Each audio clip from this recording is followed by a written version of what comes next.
No, you start. No, you start. No, you got to start it. And Do I we have to start? are live, apparently. We're This live is right now. we always do it so professionally, don't we? Okay, That's we right. are live. Yeah. Are Go! we Welcome, live? Are we welcome to live? another VR Spies Exposed weekly live VR podcast. Today is, of course, oh, yeah, we're live right now. So, and today, of course, we have the normal spies here with us, but we have one awesome guest here, and that is, of course, Malia Probst through Scout VR and, of course, the real virtual show. And I actually, before I say anything more, do you just want to tell us about yourself?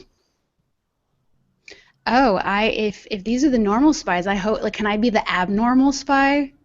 Yeah. Like the Yeah. slightly off Well, spy? you are slightly abnormal in one very obvious sense. Yeah. Bit of a sausage fest in the old VR Spies camp. You said it, not me. You said it, not me.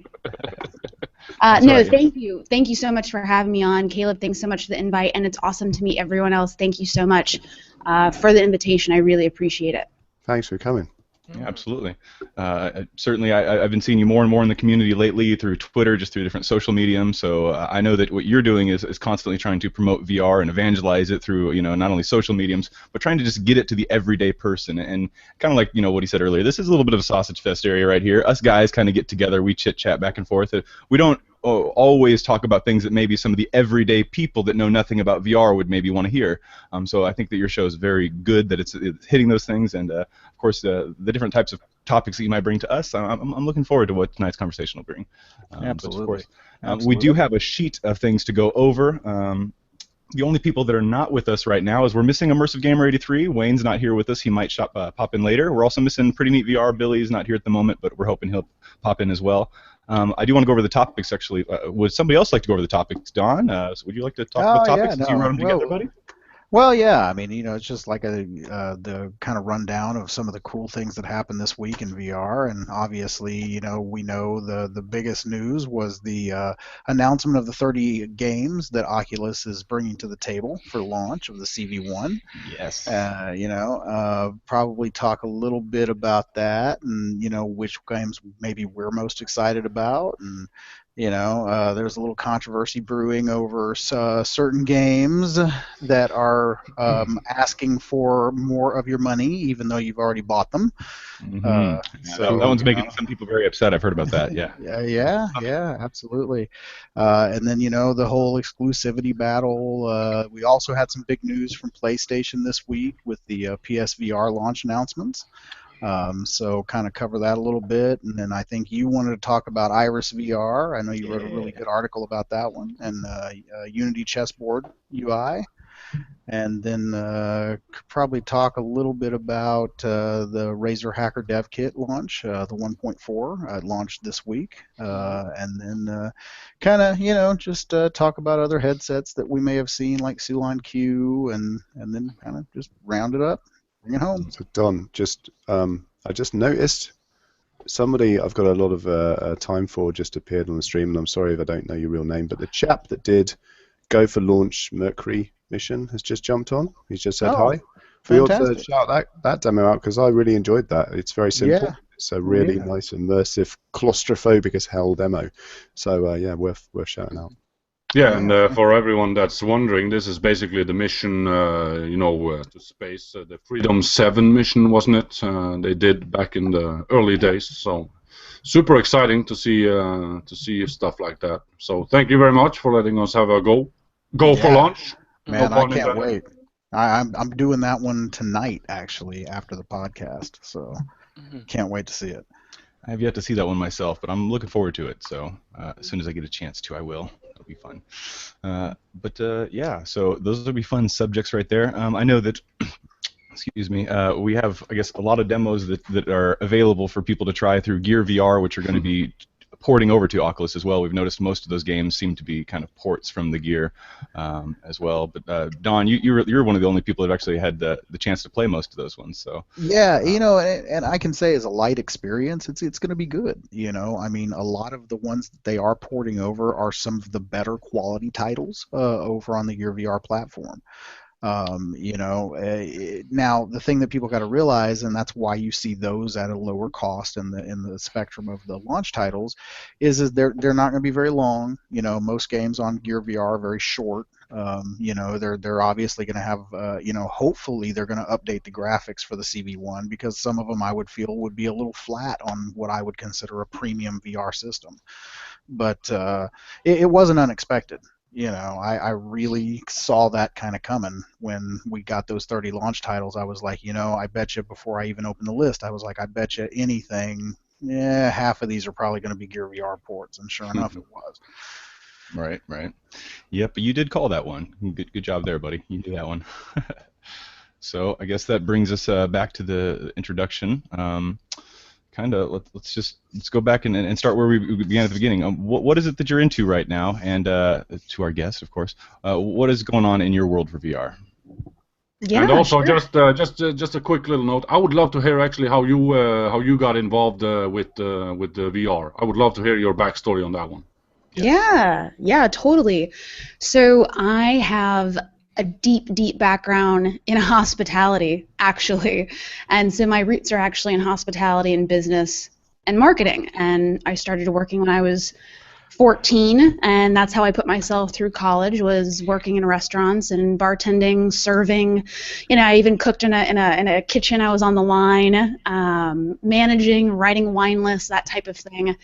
And I'm from Indiana. Originally, I'm from South Bend, Indiana, and I went to Indiana University, and I graduated with a business and marketing degree in 2009. And I'm sure you guys are familiar with the state of the job market in 2009. It was the worst. Oh yeah. Yeah. It was a doozy, and it was the worst job market since the Great Depression. And I was lucky enough with my extensive hospitality background that I got a job in Los Angeles, moving across the country from Indiana. I got a job within 10 days of managing a restaurant in Santa Monica. And even though hospitality was never something that I wanted to stay in, it wasn't something that I saw for myself really long term, it's just something that I was good at. And it was something that, it was fun, because what I really love is I really love people. And I'm a people person, and so that aspect of my personality was really at home there. And I've been very, very fortunate.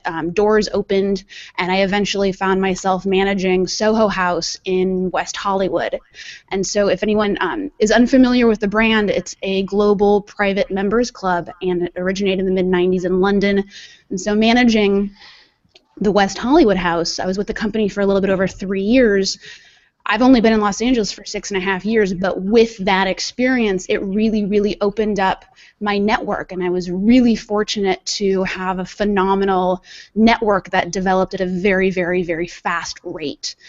And so I really wanted to get back to my business and marketing roots, and so through a contact from Soho, I was able to co-found a digital marketing and social strategy company in 2014, the spring of 2014, right when Facebook plunked down $2 billion for a little company called Oculus. And I was like, what? Is this a thing? This is a thing? Is like Lawnmower Man about to come true? Like, is Tron going to happen? That would be awesome. God, I hope so. We all had a very different reaction to that. Yeah. No, it's great. I mean, it was a real game changer, right? Yeah, to me it definitely sounds like you have covered quite a lot of ground, actually, considering your young age. You seem to be like a very outgoing person, so very easy to talk to, and yeah, I wish you all the best. Thank you. Thanks. Yeah, I was 3 years old and walking up to strangers and starting conversations, and Yeah, that's awesome. it's always been kind of really part of who I am. And then, so I became aware, honestly, that was the first time I had even heard of virtual reality. I was not around in the 90s when everything was happening. I was not around in the 60s when things were happening. I mean, this technology dates back to, let's see, what was the sword of Damocles? What was that, in the mid-50s? The first flight sim was in the 1920s. This is technology that's been building for a very, very long time. My experience with it is about this much, you know, and once I kind of heard about it, at first I was really interested about the entertainment applications and the storytelling possibilities. I was like, this is going to be amazing. And then I found out about all the incredible real-life business solutions and all the amazing things that we can do to enhance human productivity and human development. And that this is not, even though, hey, games are amazing, right? Entertainment is awesome. And we're all really, really excited for that. But what this can do for humanity is truly what struck me. And the neural applications and the possible modalities for therapeutic uses blow me away. And I would love to kind of touch upon my personal sort of connection with the neural aspect of things and the capabilities of this technology. Well, I wanted to say, so about 10 months ago, and again, this is through a contact from Soho. They came to me for social strategy help and digital marketing assistance, and so we came to lunch to talk about it. Somehow VR got brought up. I start losing my mind. I start geeking out about it. He starts geeking out about it. I introduced him to another friend of mine. Long story short, they asked me to help produce this VR project, and I, probably fell over myself saying yes. Oh, yeah. Who wouldn't? Oh, man. Yeah. That's awesome. It is. It's absolutely fascinating. I mean, when I think about, I was trying to think the other day, someone asked me a question about VR, and they said, VR, what's that all about then? And the temptation is to sort of start talking about games, but as soon as you talk about games, you immediately alienate people. Because in reality, computer games, as amazing as they are in VR, it's an alienating topic. And I thought about it really hard. I thought, what is it about VR that really I found moving? And I've got to say, it was that Syria. It was that Syria 360 video. Even though it wasn't very good, it was very, very moving. Do you remember when you're standing in the rubble and you turn clouds of Syria. That's the one. Yeah. And you turn around and you look down. There's a little girl like standing in the rubble looking at you, and oh my God, it just like hits you in the stomach. You just think, oh shit, this is. You can watch it on the news as much as you want, but when you see it like this, you think, this is terrible. And I realized when I saw that this is like really going to change the world, in how people perceive the world. Because you were basically standing in this refugee camp, wasn't you? I think it was the rubble of a city, effectively. Okay. I believe that piece was commissioned by the UN, and that's a Nani de la Peña piece. And you're right, it was pretty early on in terms of 360 content, but in terms of its emotional efficacy, wow. Yeah, spot on. That stuff's good. We always talk about horror things and how those can affect you, but it's the complete opposite when it comes to the good things in life. You can definitely have spiritual type experiences within the headset, which is what's great about them. They can really take over all your senses. I love that aspect of it more so. The good ones, not the horror ones. Oh, sorry about that. Yeah, another aspect I'm really keen about when it comes to virtual reality, which I have touched upon so many times, is the fact when it comes to hospitalized people, people that actually can't get out of bed, for so many reasons. I love the fact that they can be transported to another place, and be taken away from their current situation. So I really hope to see more regarding that particular point. Kind of even to touch on that, you're talking about the hospitals, that's great, and even what she's speaking about, like the way they kind of neurologically can affect you. Being in the hospital, we have to go through things to, post-traumatic stress disorder, for example. You have to do different things to make yourself get better, and people go to counseling, and they do different kind of things where they talk to people and try to get their emotions out there. Well, VR just brings that whole new brand, and as you've said before, the kind of the medical aspect of VR to people and how it can actually touch up and help people, and that's very interesting. We don't really talk about that much on our channel. We should, because that is a huge part of it, and people really don't even understand how that can affect us yet.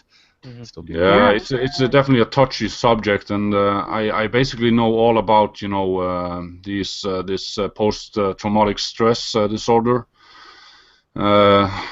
which I have been experiencing for quite a long time, but we don't need to go into that as of now. We are here for the VR talk, and that's what we're going to do. We're going to keep the conversation light and happy and funny and all that good stuff. Talking honestly, the PTSD thing, and of course we don't have to address that personally, for you directly, but that is why I'm so personally passionate about this. Is about PTSD and is about TBIs and traumatic brain injuries. And the positive applications of this technology cannot be overstated. And in terms of, let me kind of sort of wrap this together. So I was able to join the VR space in a professional setting almost a year ago, and mind blown. I can't wait to keep diving in on it. And started. I saw. Listen, let me put it this way. A survey came out within the past month or so that said 75% of Americans have never even heard of virtual reality. So now we're starting to see it a lot in the news, and we're talking about the general public. They're starting to see a lot in the news, right? And when I was really trying to do a deep dive and really, really learn, I sort of have created what I was looking for, which is an access point that makes this technology really, really accessible to people. So the point of the Real Virtual Show is to have these amazing conversations with leaders and revolutionaries and pioneers in the VR and AR spaces that are doing incredible things in a range of different backgrounds, and then bringing those people and having a really, really accessible conversation so that we can bring the general public to this, so that it's not just stuck, because the perception is, oh, it's video games. And yeah, it is, and those are awesome, and those are amazing, and they're so much fun. And it's about educating, and it's about evangelizing, and it's about scaling that evangelization and really getting the word out. And so the way we present it, I constantly ask my guests to define terms. Not because, I'm fine with being the dumb person in the room. You know what I mean? I'm fine with saying, hey, can you define that for us? I probably already know the answer, but I want to make sure that we're not alienating any listeners or any viewers, and I want everyone to be able to be on the same page and not be alienated, like, oh, in the first 5 minutes, like, oh, they said a word that I don't know, and I feel stupid, so I'm gonna unplug, and I'm gonna go on to the next thing. I want people to say, wait a second, I'm Joe Schmo in South Carolina. I'm a general contractor. Wait a second. This technology is meaningful to me. This technology could help me in my business. This technology could pertain to my entrepreneurial skill set. And we're talking about all these creatives and all these web developers all across the world, and they need to know about this because you guys know this. We're going in such a rapid pace of development in technology in general and virtual and augmented reality specifically that I don't want the resources and the education and the talent to be super concentrated in urban areas and everywhere else get left behind. Mm-hmm. Being from Indiana, I know that can happen.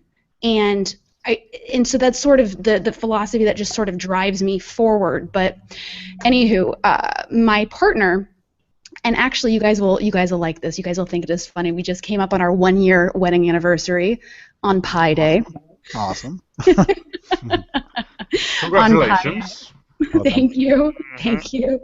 Yeah, on our wedding certificate it says 31415. 926 because we got married at 9:26 a.m.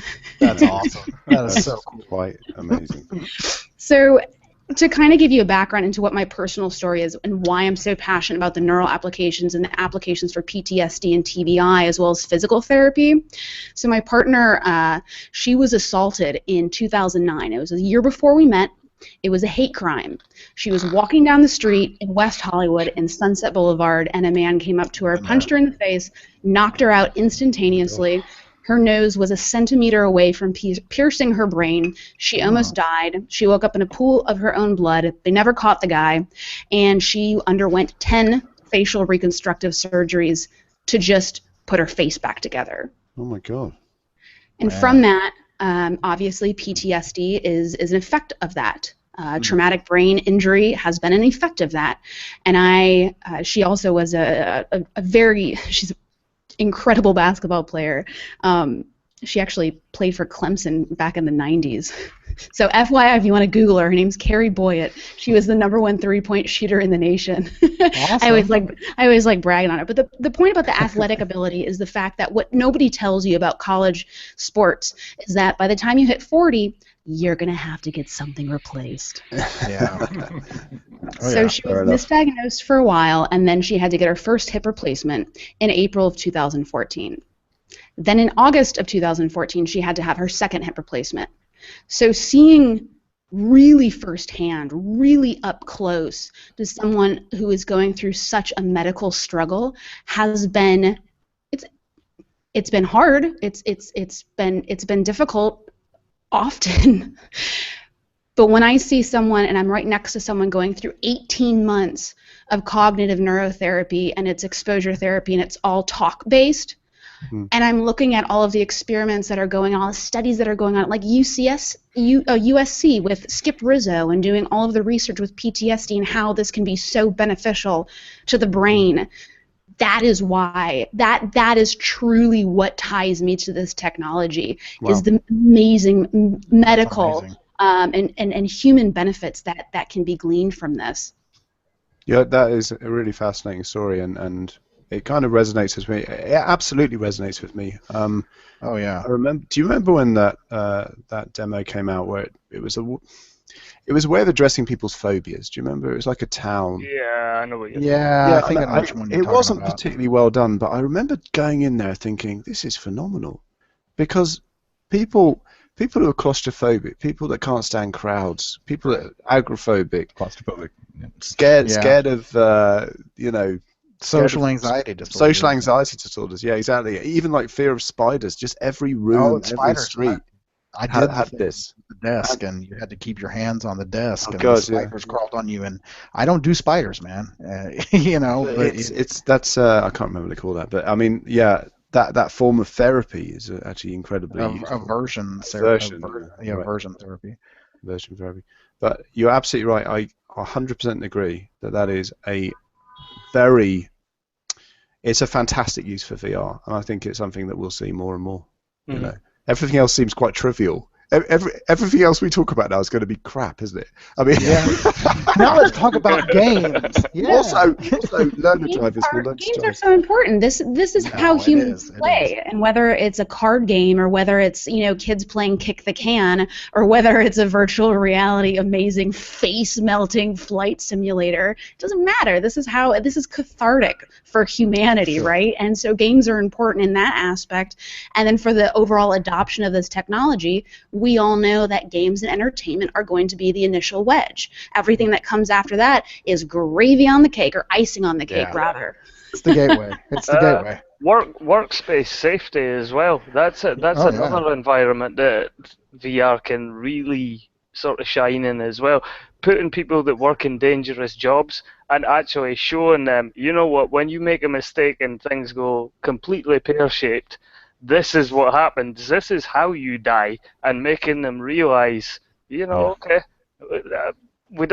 I don't see that on a day-to-day. Normally, in my job, I work in quite a dangerous environment normally. But to be able to put someone into that environment when something goes wrong and let them experience it in a safe environment, this is how things go wrong. This is how you could die. It's another very, very powerful medium. Particularly with your job, Greg. I mean, I think you have much more exposure to that. You work in one of the most dangerous jobs in the world. I think only astronaut and Formula One driver are slightly more dangerous than what you do. So I have to ask, what do you do in your regular job? Can't talk about it. Well, can't talk about it. You have to go. He's a spy stuff. James Bond, you are the VR spy. He's working landscaping. It can be very, very tough. Very dangerous. Well, at the moment, due to the downturn in the industry, I've stepped back from what I'm doing. I will be moving back into it again in the future, but normally I work as a commercial diver, so subsea construction, and there's a lot of things that can go wrong there. And basically, you could put a diver on a job in VR, get him down to the job, and let him experience the environment, whether it's a wellhead, whether it's an inspection job on the side of a rig, or whatever he's doing. Let him experience the environment and move around that environment in full 3D and say, okay, this is where you don't want to be, you know? It's even for something like a fireman, you know? You put a fireman in a burning building, let him experience where things can go wrong without actually having to put him in danger. True. No, it's true. I mean, because and it kind of goes to the fact that, people learn in different ways. And when I go into VR, I create memories that I actually recall as memories. So training in that way, you get that instant recall in the real world.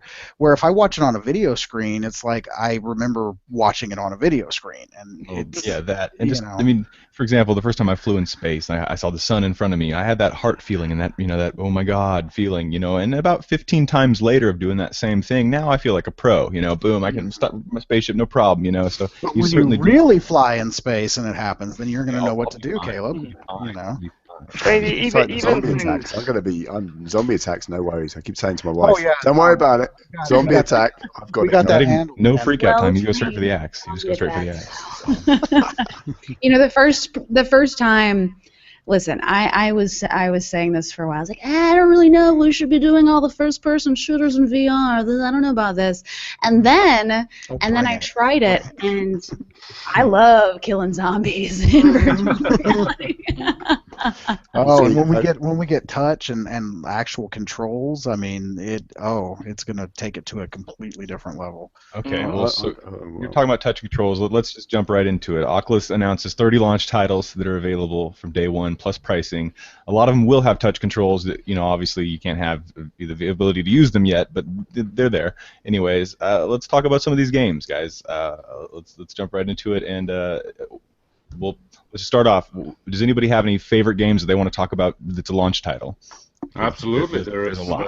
There is so many games though, but also I just want to, before we actually go into that, I really want to credit Malia here for actually sharing such a strong story about her partner being attacked on the streets like this, because there is definitely so much wrong and bad stuff going on in the world, and I just want to thank you for actually sharing such a strong story, and where actually VR can, potentially maybe, shed some light on stuff like that as well. So thank you for that. The games I'm excited for is definitely The Vanishing of Ethan Carter. I think that looks just fabulous in virtual reality. Also, we have Eagle Flights, which is also a very interesting game, and there's a whole bunch of games I'm interested in. I think I'm starting to get drunk, actually, so carry on. Dude. We're all getting drunk tonight. We're all in there, man. We're all in there. And we haven't done our virtual cheers. Cheers, everybody. Cheers. Oh, and as the screen starts to share. There you go. Cheers. Yeah, it's that the damn Norwegian elk, you never know what's that elk been drinking, so, I don't know. That doesn't even look like you could like a human could actually consume it. Like, that's a huge bottle. That's like I'm a Norwegian Viking. Of course I can consume stuff like this. I've been doing it for years. No problem. Oh my God! All right, okay. So Don, it looks like you put something on our page here, which was going out viral everywhere. But it's a nice little rundown of all the games and their prices in a nice simple format.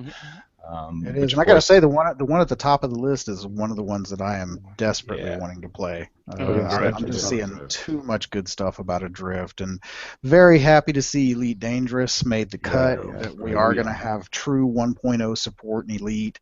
That is fantastic. Is this something that people that already own Elite will have to then repurchase? No. By the way, Billy, welcome to the chat, real quick. Oh, we haven't said hi to Billy. Yeah, we haven't said hi to Billy. How there he is. You nubbins, come on. Look at his little face. Look at his little face. I'm just listening. Frontier, on your point there, Caleb, Frontier will actually be providing people who own a Rift with a key for the Oculus Store. Now, whether you actually have to provide Frontier with your your serial number from your Rift to get that or not.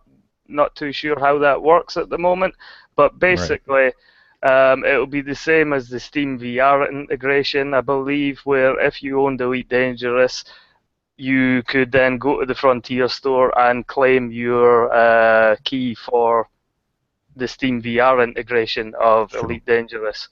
Nice. On that subject as well, Project Cars. Project Cars, which is a game that I have been with since 2012, I believe I backed Project Cars. They have just recently announced that they will be a CV1 launch title or an Oculus Rift launch title, whatever you want to call it now. It's the Rift now. Yeah, now this is a confusing one because Adrift have pointed out that you will be able to get a key for Adrift for the Oculus Store, and you'll be able to get a key for Elite Dangerous.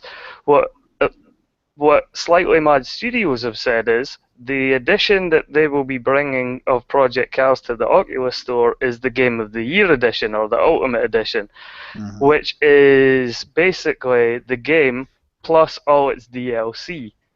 Now, for guys that have gone out and bought this game on Steam, they have to buy the DLC separately, and they haven't actually clarified whether it will be the same deal, because there is no Game of the Year edition or Ultimate edition on Steam at the moment. So it's a bit of a strange one there. I've actually been in touch with Slightly Mad to try and clarify this because I was an early backer, and I haven't had an answer yet, but hopefully it will be the same thing, whereas if you do own the game on Steam, you will get a key, regardless of what edition you own.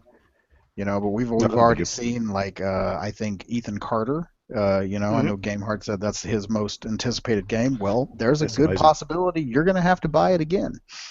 You know, they have not clarified that either way, or if it'll be a discounted price or whatever. And not that it's too much to begin with, but, you know, the fact that a lot of people went out and bought that game, that was something that kind of struck a nerve with me, is they literally launched the redo edition, conveniently left the VR support on just long enough for it to hit all the social media outlets that, oh my God, Ethan Carter has VR support. So everybody runs out and buys it. Yeah, everybody runs out and buys it, and then they're like, oops, sorry. It's like Charlie Brown trying to kick the football. It's just like, you know, sorry, we're going to turn that back off with a patch now, and but it's coming, you know, it's coming, guys. And then now, yesterday, it comes out that they are saying, and props to them, you know, that they put a lot of extra work into it and this and that, and it's not just flipping a switch, which we all know that. But they're saying that there is a good point that, you know, when you want it on Oculus Store and you want to run it in your Rift, you're going to have to buy another copy. So guys, this is definitely a topic we haven't ever covered in this sausage fest. I want to know. No. Listen, I want to know what was actually your most emotional VR experience. Can anyone recall that? My most emotional VR. God, I instantly assumed you were asking Malia. I know exactly. No, I want to hear what you're asking Malia. Yeah. Okay, let's go round. Let's go round. I'm asking everybody. I want to know not particularly. I mean, it doesn't have to be the most emotional, but the most powerful VR experience. Oh, okay. Hands down, first time I played Elite Dangerous, and I came out of freaking Super Cruise onto a star, and just stopped. And it was absolutely awe-inspiring, and I mean, I just stood there in awe for at least a good 5 minutes. Yeah. Can I go next just because mine's the same answer? I was flying back from the US last week, and I thought I've got to write an article for the VRSpies website because I haven't written one for a while. And I thought I wanted to write it about Elite, and I started to get really emotional. And I was tired as well, and I had jet lag. But I started to write about it, and I realized that in my childhood, Elite was like the game I would just wake up dreaming about and go and play and just be in space and pick a star and fly there and learn all about the economy and all that boring shit. Buy some vegetables and fly somewhere else and sell it. And for some reason, it was just enthralling. And when I went into VR for the first time, it was like I was 10 again, and it just completely blew my mind. As far as my most compelling VR experience yet, or the most emotional, I would say. Now, this is a kind of touchy subject because it involves injection VR. It's all good. And for anyone who doesn't know what injection VR is basically taking a game that isn't a VR title and adding VR support. So not every title in Injection VR works perfectly. Some work better than others, but definitely for me, the Elder Scrolls Skyrim, stepping into that world of Tamriel and walking around a massive, massive world, being able to walk around, do what you want, was massive hands. Yeah, it was basically it was an eye opener, a complete eye opener. And for me, that's one thing that I really want to see come to VR is another Elder Scrolls title that is natively built for VR. Hell yeah, preach it. Mm-hmm. I think Bethesda, ZeniMax, they need to go and do this, although there is the whole issue with Oculus and ZeniMax, and whether that'll happen or not, we don't know. Right. Well, let's just keep going. Anybody else excited about any of the launch title games that are coming out for the actual, the release date, I guess? Something other than Eve Valkyrie, which comes bundled with Lucky's Tale, which everybody's going to play. We're all kind of excited for those a little bit. Super pumped about Eagle Flight, honestly. Yeah, like flying has always been a personal dream of mine. And, when like you have your favorite dreams as a kid, like flying was always my favorite dream. Like when I woke up from a flying dream, I was like, oh man, here I am in reality again. And now I can just fly like an eagle all day long if I want to. Right, and with teammates. So and that one being Crytek. I've been very impressed with what I've seen come out of Crytek in VR. When I did the Dinosaur Island demos last week, it was just mind blowing. Guys, we should do a podcast where we're all just eagles. That'd be great. Yeah, that would be great. But it's a legit. It'd be a really crap episode, wouldn't it? Car. People have been dreaming about flying, since the dawn of day. Of course, flying is going to be spectacular in VR. Come on. Can't you fly? Yep. Jesus Christ. Awesome. Of course I can fly. I'm a Viking. I can do anything. God dang it. Actually, I don't like to say, I'm going to regret saying this, but I've had a few drinks. But do you think Caleb changed the subject there with the emotional thing? Yeah, I think he did, actually. Yeah. We never got to Caleb. Let's just go straight to Caleb.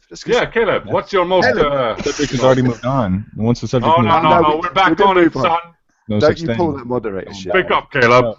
You said you wanted the most powerful one. And the most emotional one. Tell us. The most powerful by far for me. Minecraft, right? Yeah, Minecraft. Clearly. When you jump in there and you can see your little blocks creation, and you can man. It's look down at the chicken, and I can steal it from my friend's drawers. I remember you, man. I remember you were killing my chickens and shit. Do you remember how stressed Wayne used to get about stealing his diamonds and shit? Oh my God. No, he lost it that time that I went in there and the creeper blew up his entryway to his house. Well, guess what, guys? Remember that? I have a big announcement to make. It was actually me that stole those diamonds. I'm so sorry, Wayne. Nobody knew it. Nobody didn't know that. We knew it. Oh, you did? We didn't know, but we knew. Why the fuck didn't you ever tell me, man? No, I'm just kidding. Go on, Caleb. What's your real emotional? Okay, I know what you want to hear. Okay, the most emotional that I had was 9/11 experience, because it was one of those times where it wasn't about the visuals. It was more about the feelings that you had inside. It's about people's personal experiences. If you didn't care about it at all, you're not going to care about the demo. It affected me when it happened. I was in school when it happened. I remember all the details, and it was hard, man. It's stuck with you through the years, right? So when you're watching that demo, you're kind of just imagining yourself in the situation for real, as opposed to just watching and saying these graphics kind of suck, and when you're hearing other people's voices in there, that already does it for me. I can watch a TV show and get emotional. So you just put me in VR, there you go. So I totally respect you for doing that, because at the time, it just blows me away that I'm sorry, I shouldn't focus on this, but you're still in school. That fucking annoys me. But anyway, yeah. But that's an aside, of course. But I really respected that video, because I knew it took a lot to do that, and it must have taken a lot to upload it. It wasn't just clickbait. Exactly. No, well, it's one of those things where I put it up and it got like 300 views for months. And then later it kind of hit because people were like, "Is this dude really crying?" You know. And actually Billy's video I think hit almost like 300,000. So I mean there was kind of this time where that was kind of really going up there and being one of the main things. And yeah, kind of Billy's and I's both went up there. The difference is he was smart and just kept quiet and you know. Billy was like, I read about Billy's video in the Daily Mail. I just thought, what? That's Billy. What's he doing in the paper? And then, I mean, for me, I know it takes a lot of balls to do that, Caleb, and that's why I respect you for doing it, because I watched that one about the D-Day or whatever. No, it wasn't D-Day. It was when they were parachuting in out the plane in the Second World War. It was I watching that. Airborne 1944. I was watching that in VR, and I literally burst into tears in my visor, and I just stopped recording. I just stopped recording. I just thought I can't do this because I thought I'm not going to expose my weak. But it's such a strong experience, though. It is such a strong experience. Yeah, it is, and especially what really hits you in that one is the fact when he is starting to talk about, you know, and he says this in a quite calm voice, basically right before he's jumping out of the plane, and the plane is being shut down by hell. You know, it's World War II or something like that, World War I, I don't know. And you know, he says the fact that I've never been so scared before. You know, it just hits you, man. Yeah, it just really gets you. you. Really. It was that exact moment. It happened. Oh my God. And I mean, I'm not hating on Caleb or anything. That's not why I brought this up. I mean, because that 9/11 demo, it only goes to show what kind of person you are. I mean, if you're a really compassionate person, you really start to feel for the people that were in the towers, you know. And especially during the end of that demo, the woman or a woman picks up the phone and she calls her parents or something like that, and you know, she's so afraid. She's talking about, I think I'm going to. That would get me. That's why they. Yeah, did that. of course it gets you. I mean, that's just the kind of person you are, Caleb. I mean, you're a compassionate guy, and you know, so I respect you for it a whole lot. So this, yeah. Thanks, buddy. Thanks, appreciate that. But I will end it with this: the most powerful experience I can remember having. Early one, Apollo 11. I mean, that one was just. It was the same kind of thing with the war one, but a little less terrifying, more inspirational. And that one was really good. So, and those are simple ones, you know. There's Henry's good as well, isn't it? Oh yeah, I mean. UKRifter. There will be. Don't talk about. Don't talk about the hedgehog. No hedgehog. First rule of hedgehog is that we don't talk about the hedgehog. Correct. We can say that. But it was brilliant. It was. Reddit right now about 1.2 not working with the SDK. Henry is very, very nice. That's all we'll say. Of the DK2. We can't not say anything about the official support for 1.3 because we don't have it. I don't know who does. I'm sure some people do, but we don't know. We do know that the Oculus works in 1.2, but that's only for now. DK2 works in 1.2. Yes. All right. There. Okay. Do you want to? For a reason. We're keeping an eye on the questions in the chat, right? I feel we're neglecting these lovely people. Oh, well, just a tiny bit. Is it my job tonight? Okay, sorry. Sorry, guys. I'm sorry. Let's have a look. Have we got anything in here? There's a lot of swearing. A lot of swearing. Well, that's not how you spell that word. It's a good sign. You know, even though it was made at this point kind of quite a while ago, and I know it's easy to sort of tear down this experience because we can see the stitching, we get it. But remember Catatonic? Oh yeah, I like that one. I watched that. I watched it by myself. I watched it with headphones on and a cardboard set in a closet. That was the last time I've ever been in a closet. Kidding. But I watched it in a dark closet by myself with headphones on. And I screamed by myself, like a total little girl, like a little loser girl, like screaming in a closet. Yeah, and me too. All right, what's cooking? Good looking. Emotional tension, man, that got me. I'm back. Bloody hell! Hey, little girl, is your daddy home? How did this get by me? I just googled it. I've never actually. Oh, dude, you need to watch it. Oh, hey, Billy. Now we can hear you. You can hear me? Very cool. Billy, if you be on mute the whole time, that's hilarious. I'm pretty sure. Seriously, this is the first word we've heard out of you all night. Yeah, I've been I was saying a couple things every once in a while, like, man, I thought you were ignoring me. Billy, We're just messing with you. We're just ignoring you. No, I'm joking. What was your? Okay, everybody mute Billy again. Oh, don't mute Billy. He's such a great fella. I did want to say though, on the powerful experience, I was gonna say like 9/11, that demo, and the Apollo 11, but also there was a video I saw of some World War II veterans jumping in War Thunder, and I like that one kind of got me a little emotional.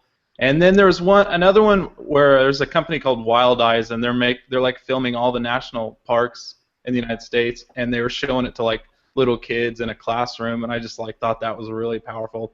Again, that wasn't really like, I didn't experience anything in VR, but just watching how excited the kids were to. But you did cry, though. I cried, yes. Yes. Oh my gosh. He doesn't need to be immersed in VR to get emotional. Okay, it's No, just to that's watch. I know, man. I know. I watch other Billy, videos of other people. Yeah, Billy cries a lot. I know. Oh, But I'm here for you, bro. I'm here for you, bro. If you ever need a hug, just. Yeah, right. Aw. You ever need a hug, just only touch shoulders. Remember that. What? Yeah, the whole for hands. It's just, Yeah. It's like, yeah. Come on, bro. It's really more, the man hug is really more of like a shoulder bump. Yeah. It's funny you should say that. That actually reminds me of an experience I had recently with Dom. We went into Alt Space. I know. Wait. We were clothed. But Yes. I know Alt Space. Caleb's I was a really robot. a really big proponent of the whole Alt Space thing. And I Social haven't VR been in there very generally. much. No, generally everything really. But I went in there to meet Don to chat about something. I can't remember what it was. And we did the Leap Motion high five, didn't we? Yeah, we did. In Alt Space, and that really kind of blew me away. I felt like, just for a minute, a little bit of a virtual reality high five, and I'm just glad you didn't bring the Virtua dolls into this. No. and then we kissed for a bit. That was weird. Yeah, that was very strange. That was weird. We don't talk about that. Yeah, No, we talk about that. It's like your charity work, dude. We don't talk about You guys know Rubik, Charity right? work. French guy Rubik. We got him. He was in VR chat, and for the first time I had was the Razer Hydra, and we shook hands, and that was just like, yes. It's crazy, right? No, it's insane, man. So shout out to Rubik. Shout out to Rubik. He's awesome. We had him on the Real Virtual show in December, and we had him share his kind of personal story about virtual reality and how he's developed this very rich, meaningful social life and really meaningful connections, and how much this is truly meant to someone in their life development. His story really I think it's really inspiring. You know, he's in this very small village in France, and through virtual worlds, he's been able to make so many friends throughout the world, all over the globe. And just what this has meant to him in his life, he's been so kind to me, and his story is awesome, and is such an amazing example of how this can truly affect people's lives and how these connections that we form, either it's through virtual worlds or live streaming like we're doing right now, anything that brings people together, man. Well, Yeah, you can see that just in this group here. Yeah. I mean, we are all people that are separated around the globe. Chris is down in England, I'm in Scotland, Caleb, Donna, and Billy are in the States, yourself, Mila, you're in the States, Gamehard's in Norway, and none of us would have ever come across each other in day-to-day life if it was not for VR. None of us. Yep. You're absolutely right. I was thinking, as you were saying that, I was thinking, God, you know, and I know this sounds a bit kind of, you know, what's the word? A bit kind of sentimental. Drunk? And drunk. It sounds a bit drunk. I love you guys. Oh, but I fucking love you guys. No, but that's not it. That's not what I was going to say. That's Wayne's No, job. I mean, genuinely, I do consider you guys friends, and I've said this to people. You sent me a Christmas card. I sent you a Christmas card that my son drew. There you go. That's the kind of relationship we have. But where was my Christmas card, Chris? Yeah, You only sent one. Chris. It's an I old guy consider you thing. guys my friends. Okay, It's an old guy thing. oh, It's we've in the really mail. opened a can of worms here. Oh shit! I didn't know I wasn't supposed to talk about that. It's all Okay. coming out. It's all coming out now, guys. What I'm saying is, Don, I really like Don. Your alt space interactions, okay? Yeah. You and Dawn in the alt space with your virtual doll. Mhm. Well, I never liked what happens in Grandpa alt anyway. space stays in alt space, man. That's what Gamehard says. Yeah, Grandpa can just go screw himself right now. I don't care. Moving on, you guys know this wonderful thing called PlayStation VR actually announced that they're going to be releasing here soon at a reasonable price. Yeah, I just actually I was just reading about their bundle. You know, I think you could get the PlayStation bundle now for what was it, $4.99, and then includes $4.99. Yeah, includes the camera and motion controllers and yeah. A lot of sites were talking about this yesterday, but they didn't know about the actual price because it wasn't actually released till today. So luckily, we can actually tell everybody today that it's. But also before we kick off, I never got the answer to this question, and I asked you in Skype, guys, and you didn't reply back. Does Oculus actually have a share on the stock market? Anybody? No. Facebook You'd have to buy. Facebook does. You'd have to buy Facebook. Facebook, yeah. Yeah, you buy Facebook. On the subject of the PlayStation VR, while we're talking about that, that is the official price for it. But apparently, if you already own the PlayStation camera, you can get a 50% discount and don't need to buy the camera bundled with the system. Okay. Now, that was apparently an official statement from Shuhei Yoshida, however you say his name. I think that's pretty close.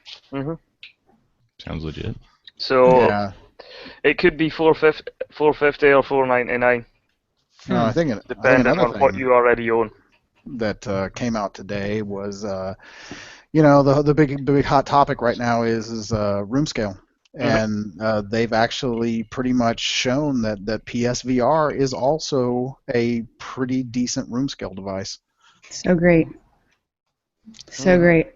Listen, I mean, the fact that the fact that PlayStation 4 has a 36 million install base sitting there ready and waiting to have this plugged in, that's incredible. That's absolutely incredible. The power of that almost cannot be overstated. No, it's going to drive mass adoption. Absolutely. Yeah. Console adoption and mobile adoption are going to be your what pushes it forward at an incredible rate. On the subject of mass adoption as well, you look at HTC Vive, which hasn't really been brought up here. The day that the pre-orders went live on Steam, HTC Vive was on Steam. They're ready, showing every single user on Steam that HTC Vive can be pre-ordered. Now, they had 10 million users online the second that thing went live. They've got a massive install base as well. But yeah, going to the home console market it's a big drive for mass adoption.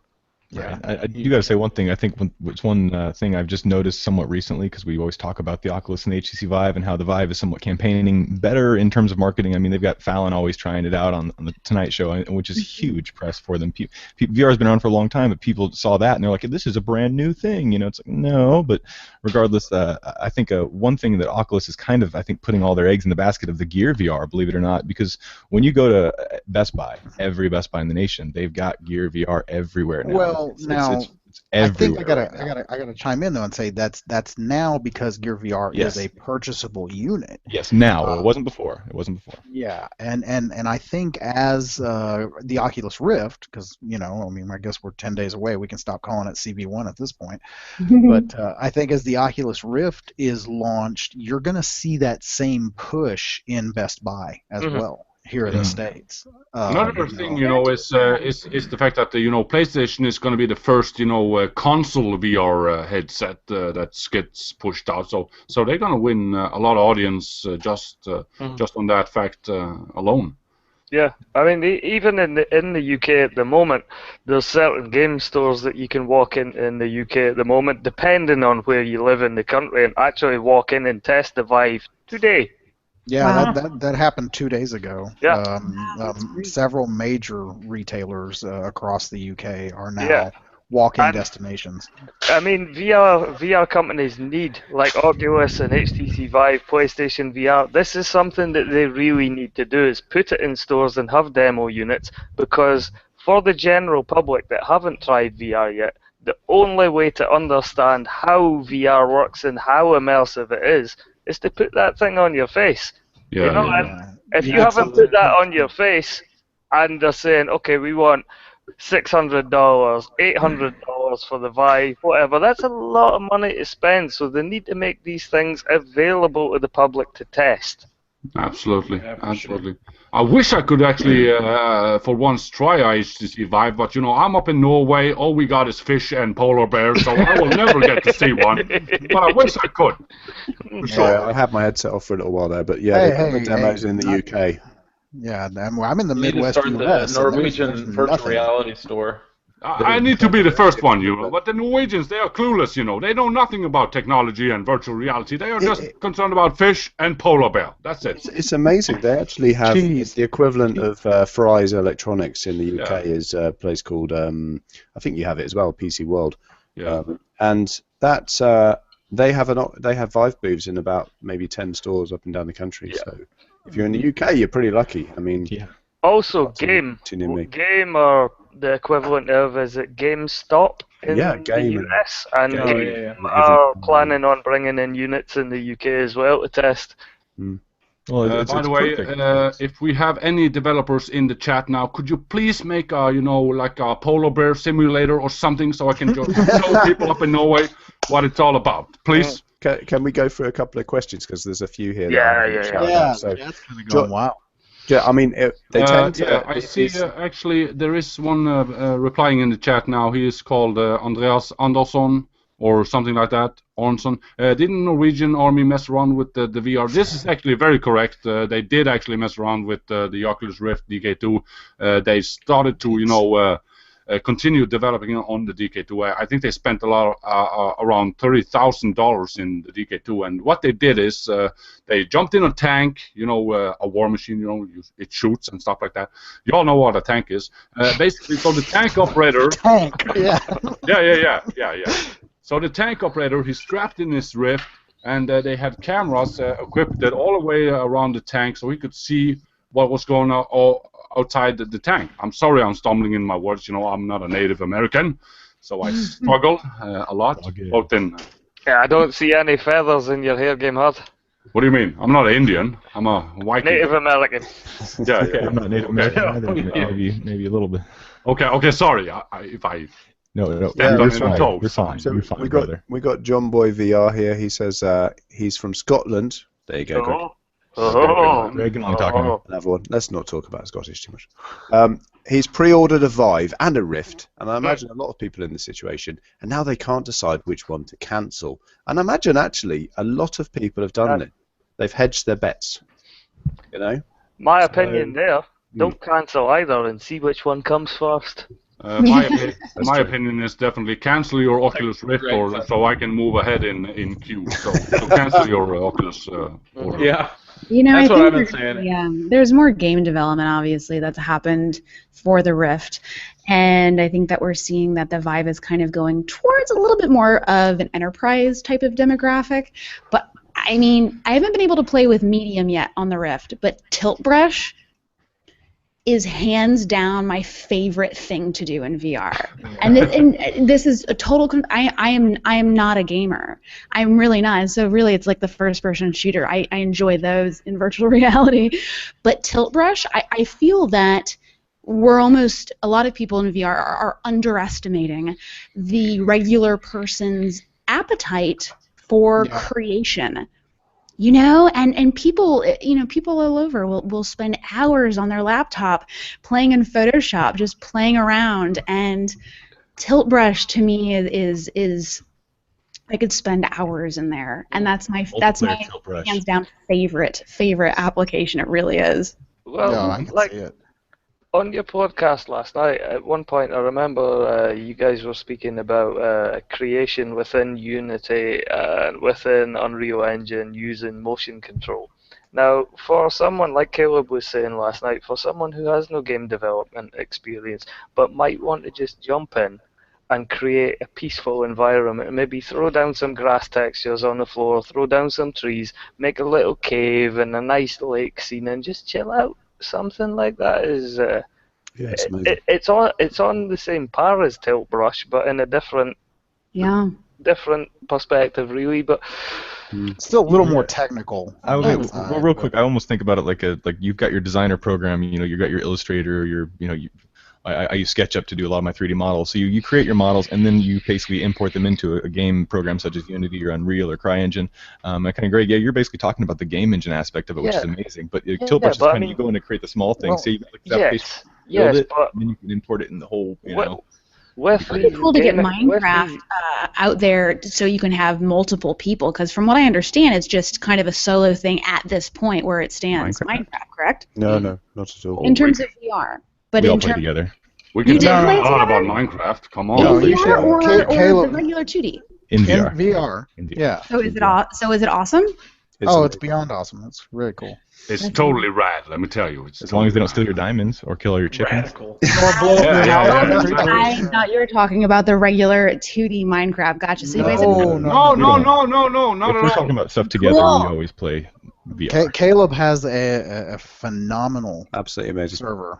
You get I free mean, chicken and it's- free steak. Free chicken. and free Seriously, I enjoy Minecraft. I think it's really great. But Caleb, I mean, seriously, unbelievable. Well, and you were And talking I'm about up on all this shit on stuff. YouTube where people like upload like all their maps and their creation stuff. I even buy the books for my son so that he can go through and like build the special things.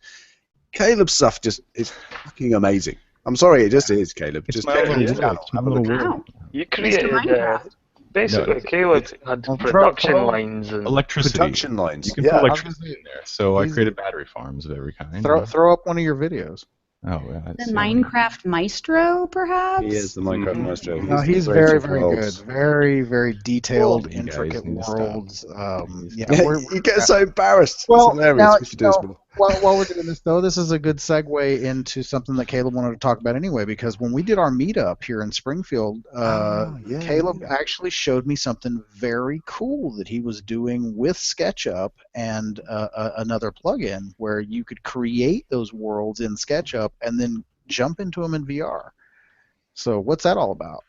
Yeah, Iris VR. So I was actually talking about that here on the VRSpies webpage here. Iris VR is an application that's been around for quite some time, but basically, as we'll show here in a still, you can basically put in any 3D model here. And this right here is actually a highly textured Ruby Tuesdays, and it's got extreme renders inside there. You've got high texture floors, you've got every booth, every chair, you've even got glasses and napkin holders inside that building.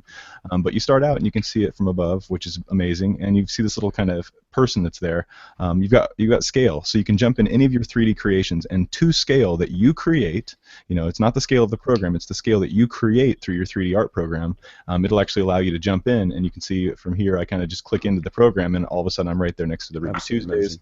We'll get up a little closer here, and I'm right at the doors of it, looking inside. So I mean, you can just get up to your creations and see anything you want.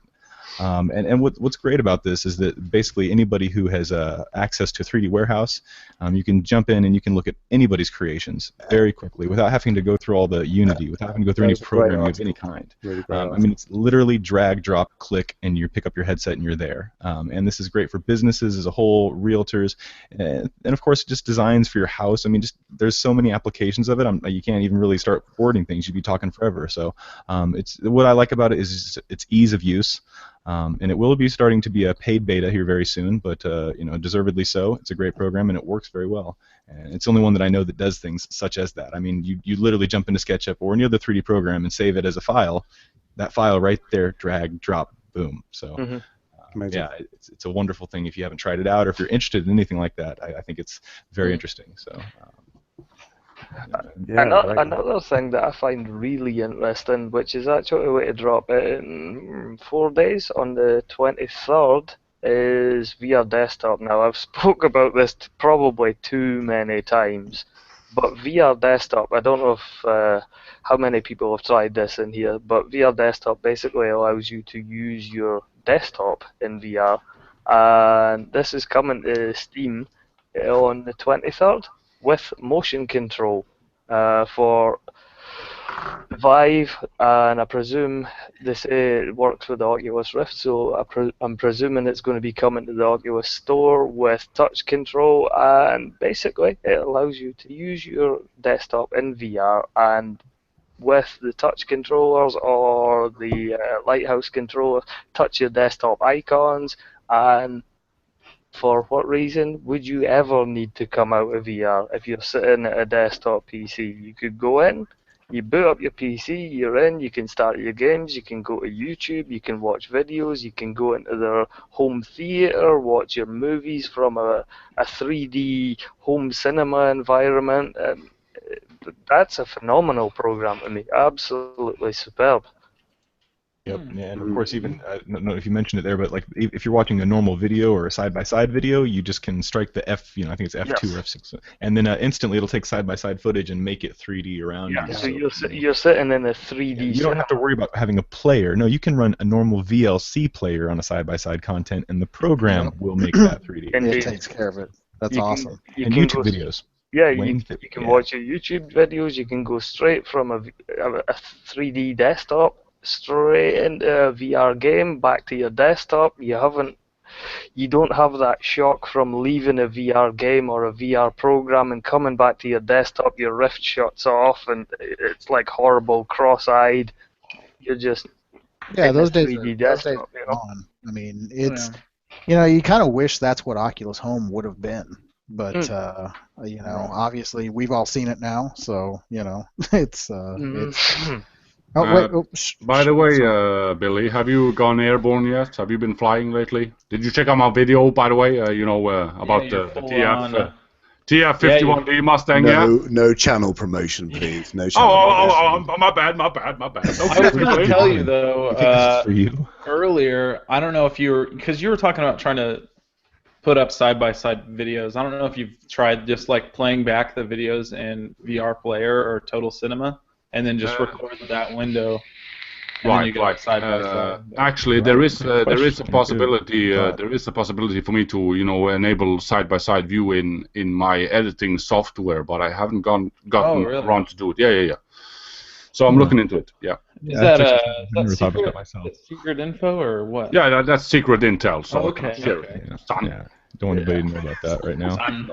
I've actually made an attempt at that with a video of American Truck Simulator that I did a while back, where it was basically the game, although it was inside the VR headset, the mirror to the desktop that I recorded was in monoscopic, where I cut it side by side with the movie editing program that I use now and again, and it worked. It worked. Yeah, it turned out fine, man. I remember you and me were talking about it, but don't share it with Billy, okay? Right.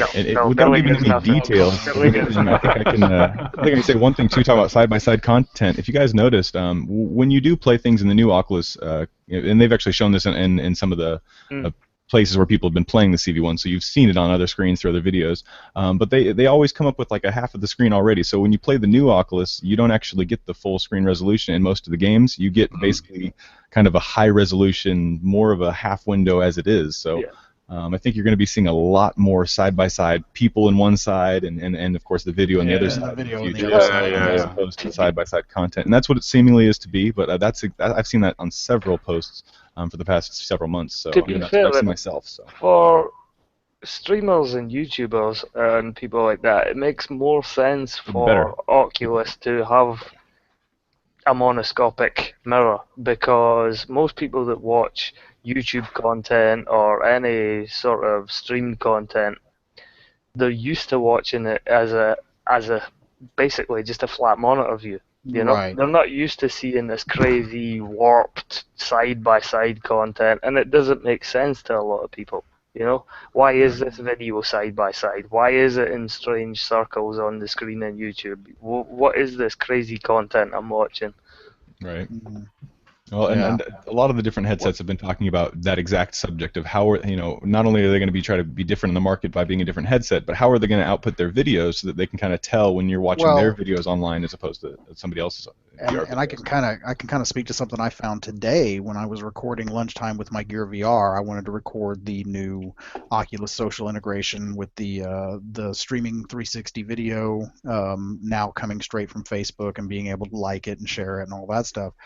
Well, I went into my system menu, and I hadn't seen that in a recent update the recording is in there now. So you can literally just start a recording straight from Gear VR, straight from Oculus Home, and that recording does not come out warped. It comes out as a full-frame video. Yeah, perfect. So I could easily see them integrating something similar to that after Carmack figured out the recording. Hey, Wayne's here. To basically have that native screen capture right there through Oculus Home as well. Yeah. That would be nice. That'd be nice. I don't see why they wouldn't. But yeah, sorry. We got Zarin as well. Zarin's on chat. Hey, Sexy Zarin. Wayne's here. Look at him. Look at I'm him. really sorry that I'm late, guys. I've literally just got back from work about. Your hair is so well coiffured. It's always coiffure. that's why it took so long. Yeah, he's been home for an hour. He's just been in the had to do the hair. Yeah, he's actually wearing a shirt this time. I can't believe it. I was just wearing a shirt and tie, but I thought it's a little bit too formal. Keep that on. Keep that on tonight. We've got ladies on the chat, so just keep it on. I feel like Wayne and I did our hair together almost. Yeah. Twinsies. You hear that, Wayne? Yeah. John Boy says, "Hi Wayne, you sexy bastard," and we all agree. We're all thinking it. Thanks for saying it, John Boy. Look at his little sleeve tats. The sleeve tats get me every time. You need to stop it. And you said Zarin's in the chat, so still waiting to hear back from him to see if he's going to take up on our challenge to come on next week. So we've got the push for Emor Dev as well. He's possibly going to be on tonight, though. What is that? Possible guest is. No, if you reread the document, you'll see it says for next week, my friend. Possibly. That's teaser for next week. Yeah. I do want to jump in with these other. You didn't do your homework. Yeah, on the thing, we had several different headsets that were available for discussion that are different headsets other than the Oculus Rift or the HTC Vive. But one actually, I kind of got an email just recently before this podcast started. I don't know if you guys saw, but a VR Vana, right? The VR AR immersive unit. I'm not sure if you guys. Yeah, that one's been out for a while. Right, well, not out for a while. It's been talked about for a while. RevCar, VR Evangelist, so it's basically, they've said the pass-through cameras are 1-to-1, they've got no latency basically, but the big thing is their Maker Edition is now for release to select developers, which this just started today, so if you're interested in getting one and you think that you might get or have a chance, you can actually fill this out, and they might send you one, of course just as a developer unit, so something like more along the lines of what HTC was doing with theirs. You don't have to pay for it, they just have to think you're worthy, but it's a great opportunity to get one if you are a developer, and of course if you want to do AR VR, which I think everybody does. Well, and I tell you that's very similar. I was going to say that's very similar to the one that I wrote about this week, which is the Sulon Q. Right here. It's also AR VR. It's completely self-contained. It is in collaboration with AMD. And Sulon has also been preaching their thing for quite a while now. I mean, it was originally the Sulon Cortex, and then it kind of evolved into this. But it's all in one.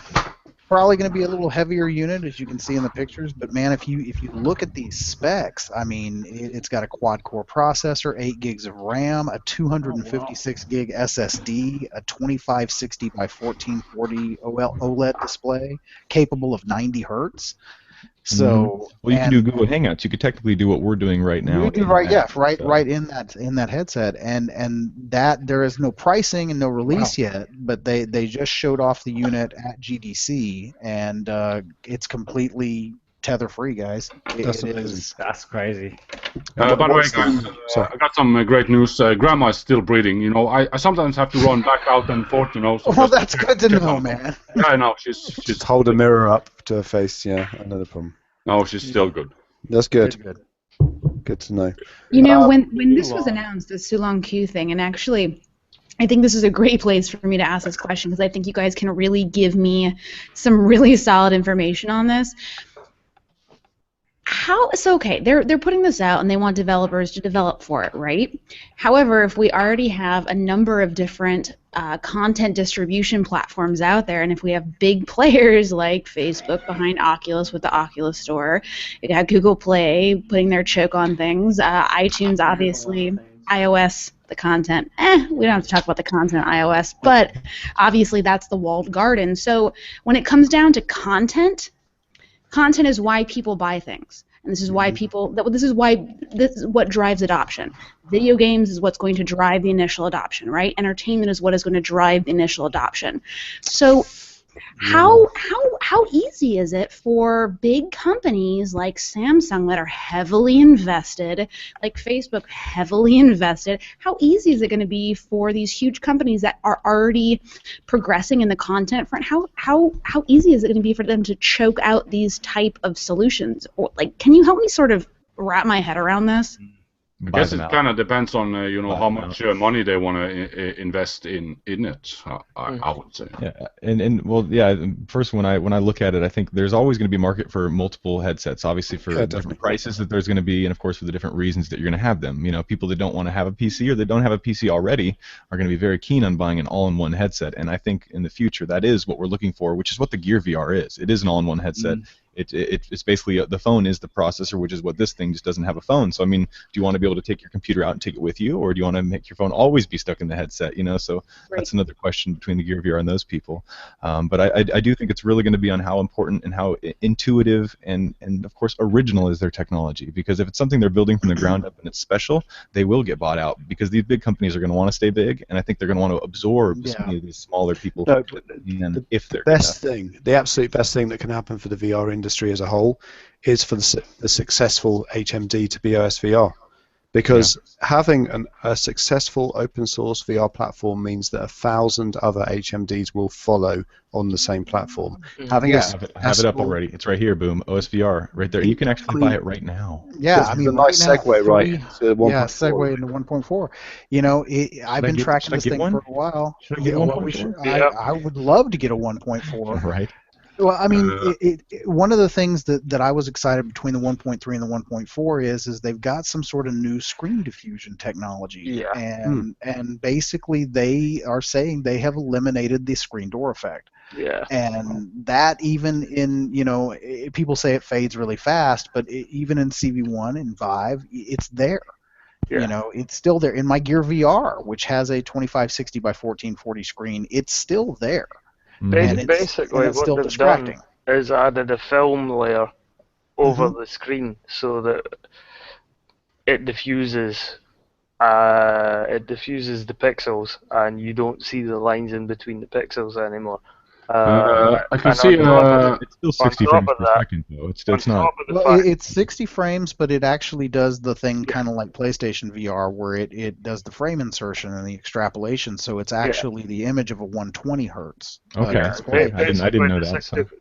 The 60 frames a second thing is neither here nor there, as long as the latency is good. And it's low persistence. It's low persistence OLED display. On top of the 60 frames a second, the fact that it's 60 frames a second required to have low persistence means that your PC system specs do not need to be as high, because you don't need to hit 75 frames a second. You don't need to hit 90 frames a second.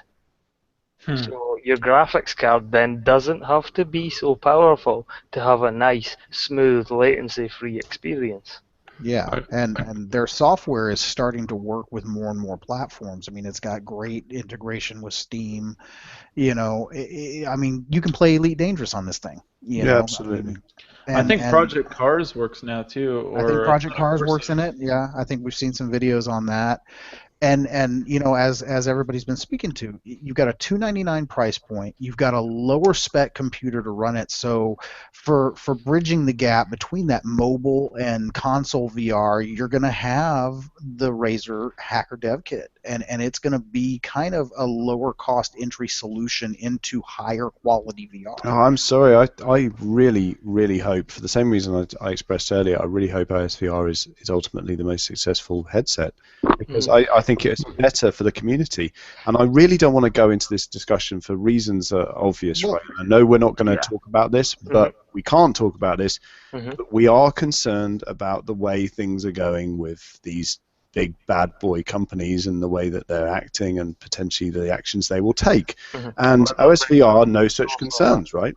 No such concerns. Yeah. I can see John Boy VR says, yeah, Malia, really not happy with this closed PC gaming issue.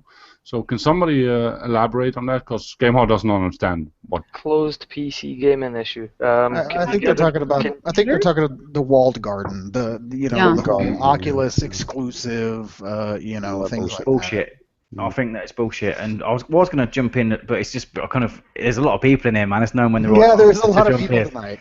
So, like, We're all here for once. And, yeah, and like one of the things that I was going to say is like VR is still quite niche already, so it's quite a small little out of the whole PC community. It's quite a small little market, and like I feel like we're kind of fragmenting a small market already. Yeah. So like if you're isolating some shit that could potentially work on all it, like I don't want to have to buy a certain Steam VR version of a game or an Oculus version of the same game. Right. Just give me the same game and let me fucking play it on whatever I want. And like I think that by potentially fragmenting the market, they could be damaging the market as well. Don't you think that maybe the devs are being a little bit cagey about whether or not they can give out, Oculus Home keys or Steam VR keys? Yeah. They're being cagey because they don't know. They don't know how much access they'll have to do that, whether they'll be charged to hand out 1,000 keys a month. They have no idea, and so they're not answering those questions. Yeah, well, I mean, it's like I was saying with Project Cars. There's been a few games that have been clarified, such as Adrift. What was the other one that I was hinting at earlier? Adrift had been clarified that you'd get a key. Elite Dangerous. Elite Dangerous and Frontier have clarified that you'll get a key for the Oculus store if you own the game on Steam. And the newest one was Project Cars, where they have said that the game will be on Oculus Store, but they haven't clarified yet what's happening with keys. So the whole thing that it says to me is, if companies are saying, if you own this game on Steam, you'll get a key for the Oculus Store, it then brings into question where Oculus are going with integration with Steam VR now. Why, if I have a game on Steam, why do I need to then have a separate key for a different store? So what about the question? What about the question the Snowdog is pointing out now? He says Oculus exclusives are exclusives because they've founded the development of those titles. Fair does, in his opinion. What do you guys think about that? I think if it's PC though, it's fucking PC, right? Like, I don't know. I'm a little bit scared about it. I think the only thing that I know of that's been 100% confirmed will stay an Oculus Store exclusive is obviously the Story Studio content. I mean, and any complete in-house games that Oculus completely built from the ground up and funded internally, and that just makes sense. But I think some of the other ones you're going to see they're more of what's a timed exclusive. I mean, they're just going to come out on Oculus first. But in essence, Oculus Store opens on the 28th. We're going to be able to start playing these games and buying these games in the Oculus Store on the 28th. Yeah. Where if you have an exclusive for the other guy, you still don't have the hardware to play it at this point. So who's to say that 30 days after the launch you don't start see the games porting over anyway? Yeah, if they don't, I can imagine people are going to hack around that at some point. No, they'll always hack around it. Yeah, and that's good. Yeah, definitely hack that shit, man. If you can hack it. But to Wayne's point, it's a fucking PC game, and I mean, essentially, not to downplay it, but these are all just monitors. I mean, so does my monitor care what game I play on it? Mm-hmm. Yeah. So why do we have this exclusivity? Yeah, well, I mean, like you're saying on a HMD, no matter who makes it, it is only a screen. Mm-hmm. Yep. Nice forehead, Greg. I like it. It's a lovely forehead. From the stance of a developer, though, there are the logistics that you have to actually code things properly, and if the developers, I mean, at this point, you're seeing Oculus and HTC Vive in the same places. It would actually be the manufacturers of these headsets would have to make their SDK not usable with the other ones. They would have to purposefully push themselves out of the race with other people. And what you have to hope that happens is that if somebody does that, if Oculus decides to say, hey, we're going to be completely exclusive, or if HTC Vive says we're going to be completely exclusive, we have to hope the community says, hey, we're not okay with that. The thing is, Oculus have stated that they are a closed API. I mean, they said that DK1 and DK2 were open source, but the consumer version of the Rift would be a closed API. And I think where a lot of people get the wrong perception of what's happening with integration is they think that because Steam VR is an open source VR platform, that Oculus will just work with it. But if Oculus is a closed API, Steam then can't integrate with it unless they open it. Nobody will ever leak the Steam SDK. Let me ask you this: But the Steam SDK is open. If frame rates for browsers were boosted so that we can have 90 frames a second, if we can get 90 FPS on the browser, is that the main obstacle for WebVR? Like, why do we not? I mean, I understand why companies want to be you don't even need to create 90 frames per second. You only need it to be that way in the headset. So right. Completely. I mean, there is no barrier at this point. It's just a matter of coding it. Yeah. And so, because I've seen people do similar projects exactly with WebVR, and it works perfectly. If you've got the computer to handle it, your computer will buffer it almost makes me nuts. You know, like why?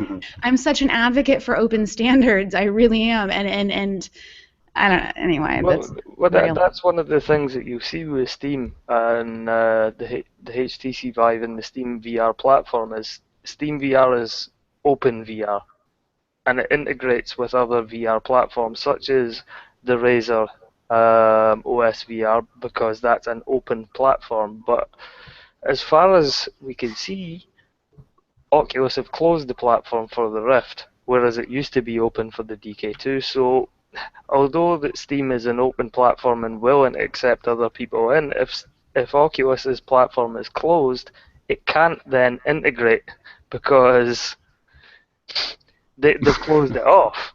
It's closed, you know. So yeah, people are getting very confused on this issue. I think. Yeah, it is a very confusing issue, but in reality, it's not. I'm just aware of the fact that one of our viewers is called Facebook Lawyer.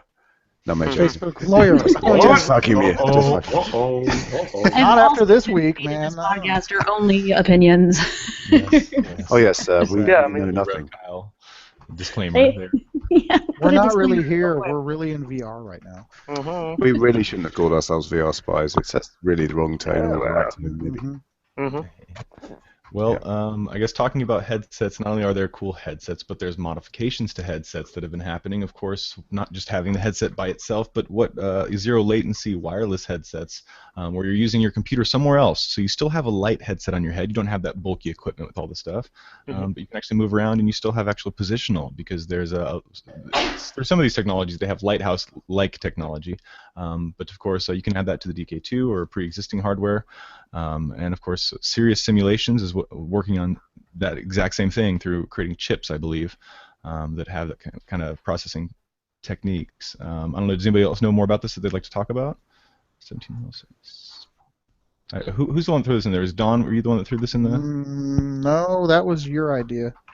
This one? No, it was actually mine, but I only read through the article, so I know as much as I read there, and I just thought, wow, that's actually the holy grail, isn't it? That you have zero latency between I've heard it before. I know the thing he has on the back. They've basically got kind of their own lighthouse setup, but it is using infrared cameras. It's not using lasers by any means. But yeah, this allows him to go on the floor, I know, and he can move around. And apparently, it's 1-to-1. He doesn't experience any latency or any jitter.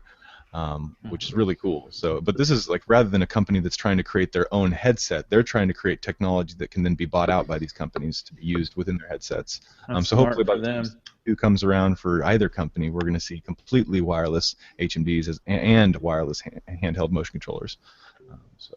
Just from like an ergonomic perspective, I feel like other solutions that we've seen that have been more of like a backpack orientation have kind of put the weight on your back.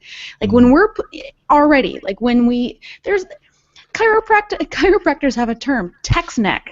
It's a thing. Text neck is actually a thing, and that's not even taking into account strapping bricks onto our face for extended periods of time over at all. We don't have enough research on the actual effects of that. VR posture. Yeah, VR posture, exactly. So like when we're packing more and more weight on our heads, I mean, I guess if we're packing it on the back, maybe we're sort of like balancing ourselves out here. But I almost feel like a backpack solution, it's like, let's not, like with the weight on our heads, like we're setting ourselves up for some vertebrae failure. I've got to say, I mean, on the subject of health and everything else, I think I'd be lying if I didn't say that the Vive is particularly attractive to me, and the whole room scale VR thing is particularly attractive because I'm starting to gain quite a lot of weight. I'm married with 3 children and a mortgage. Oh, yeah. And it just piles on after that for some reason. I don't know why. You just stop caring. And I really just, when I, oh dear me, I'm saying too much. But really, when I play computer games, the idea that I might actually move around more in my computer games than I do in my sedentary lifestyle is greatly appealing. So there's got to be huge health benefits there, right? Hey, talking about health benefits, I really do got to interrupt here because this hits me. I've been thinking about it all day and talking about it with some people. But the rover, the ORVR, right? You guys seen the Whiz Dish? You seen this thing? Nope. This is a rover. It's like the VirtuX Omni, which is what Wayne's getting. Wayne, this is cheaper. Look at the rover here, but way this thing better. is cheaper, and it's in the UK, and apparently it's better because their term is that you don't run. Why run when you can slide? Let's right? look at Wayne's face. Let's look But at it. isn't that what the Omni? Yep. But isn't it like essentially what the Omni is? Is the frictionless No, sliding in as the Omni, opposed you're to the running. Infinideck? In this one, you actually don't even pick your feet up. You can slide them forward and backwards, and that's what creates your movement, which is kind of interesting. I can I've see seen the point people of that, using but it. that's a That'd be completely kinda weird, I think. unnatural way of walking. You say that, but I've actually recently today watched a video where somebody said they've tried not only the Omni, but they've also tried this, and they ended up purchasing one of these at home because they said it becomes very natural once you're used to doing it, and it becomes effortless, whereas to run, it takes a lot of effort to keep yourself going in the VirtuX Omni. One of the things with the Omni is it's a beveled edge. The Omni is a beveled edge, like a Caribbean drum, you know, where it's concaved, and essentially you're running uphill the entire time that you're running. So that's a flat surface, and it's completely different. But to be moonwalking the entire time doesn't feel natural either. No, it's a different way of walking. You basically it is a VR way of walking through God bless his soul, that might be great for Michael Jackson, but you know. I always wonder about these things. Like, is it going to be simple, like drag and drop SDK or something? That's for actually all what I just asked the makers of this just today, actually, that exact question, because I was asking them, how could I develop with this? And they said the wonderful thing is anybody can develop with it because it basically uses audio acoustics in a sense where you can drag and drop it to any Unreal or Unity project very simply, and your normal W that you'd use in your controls to go forward. Automatically initiate to this. So like emulation sort of thing. Yeah, that's what I was wondering. Like how.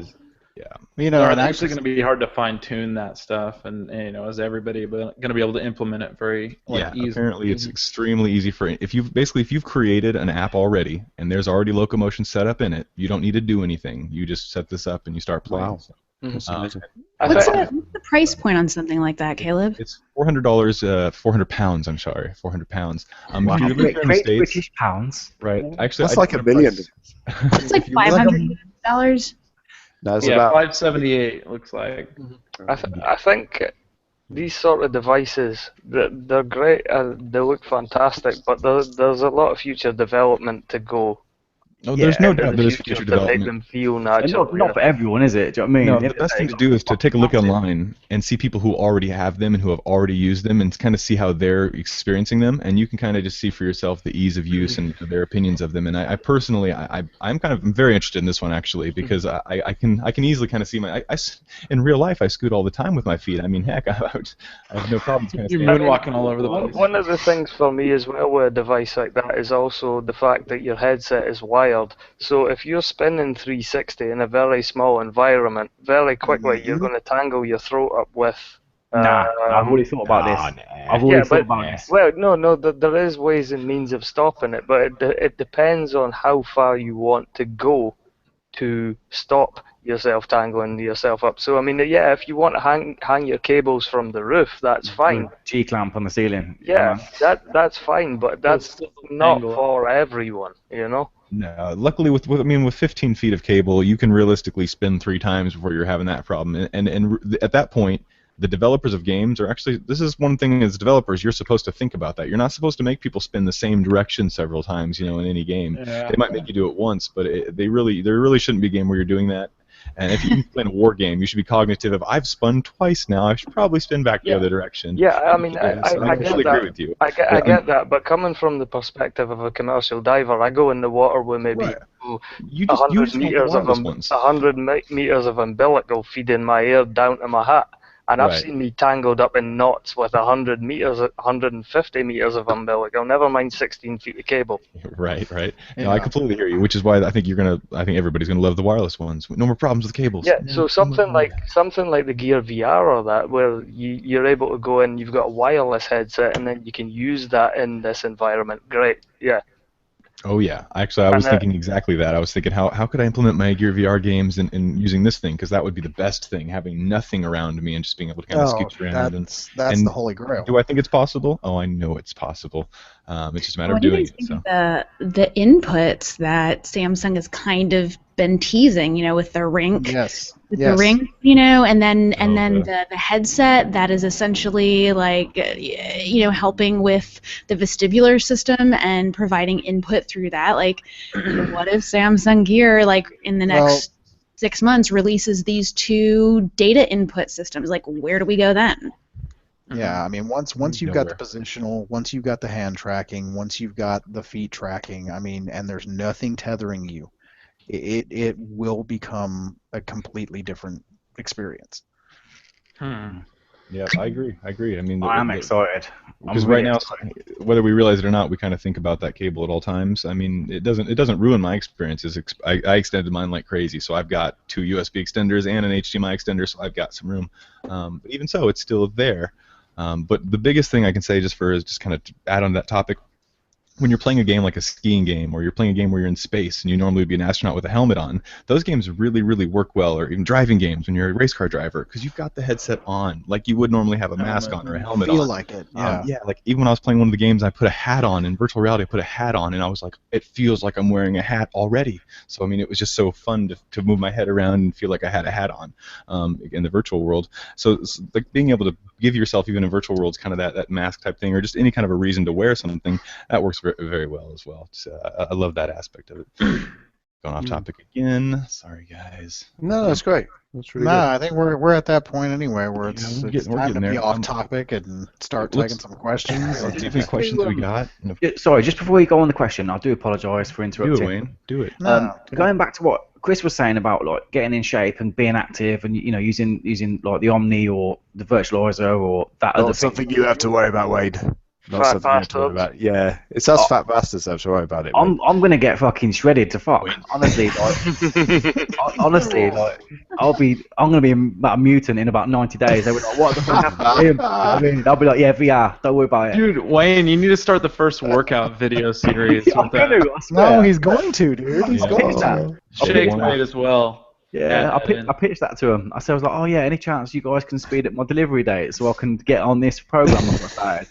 And then they were pretty much like, yeah, we'll get back to you. They saw my subscriber account and said, nah, mate, you're shit. Yeah. This guy's no fee, they said. Oh, if they don't want your millions of views, buddy, I'll take them. No problem. Yeah, exactly. Yeah, so it's all good. Anybody that wants promotion is smart enough to know that not only you using it are going to give them a fair and honest review, but you're just a great promotional person to have behind any product, my friend. So if they don't give it to you sooner, I'm just going to say they're idiots. I personally am super excited for all of the active VR stuff that's coming out. The stuff that Servius is putting out there is awesome. Virtuix Omni obviously is great. Infinidex looking good, and now the thing that Caleb just showed us is it RoboVR? RoboVR WizDish is what they call their thing. Yeah, WizDish. there's another one, the Immersive. Virtualizer. Mm-hmm.